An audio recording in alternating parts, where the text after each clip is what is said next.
Welcome to our video series, Brockville First, put on by the Brockville Museum. My name is Alice. I'm the Community Program Coordinator at the Brockville Museum, and today we're exploring the history of some significant firsts that happened here in our community of Brockville. So let me introduce you to a fellow named John Mercier McMullen, who lived in the house just behind me here. Now, John Mercier McMullen was born all the way back in Ireland in 1820.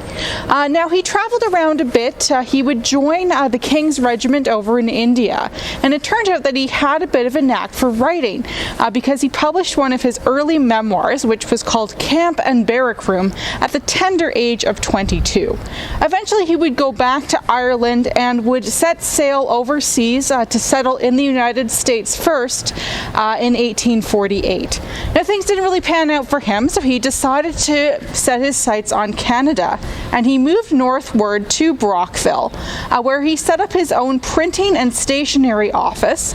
So he bought the offices and the type and the printing press of the very conservative-leaning newspaper called the Brockville Monitor.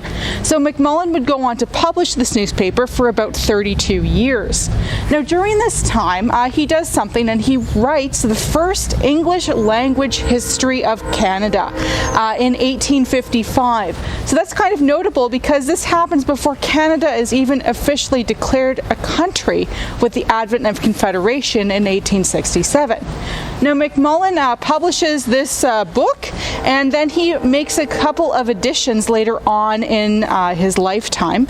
So he updates with a second edition in 1867 to chronicle Confederation, and another edition in 1892, just after the death of Sir John A. Macdonald.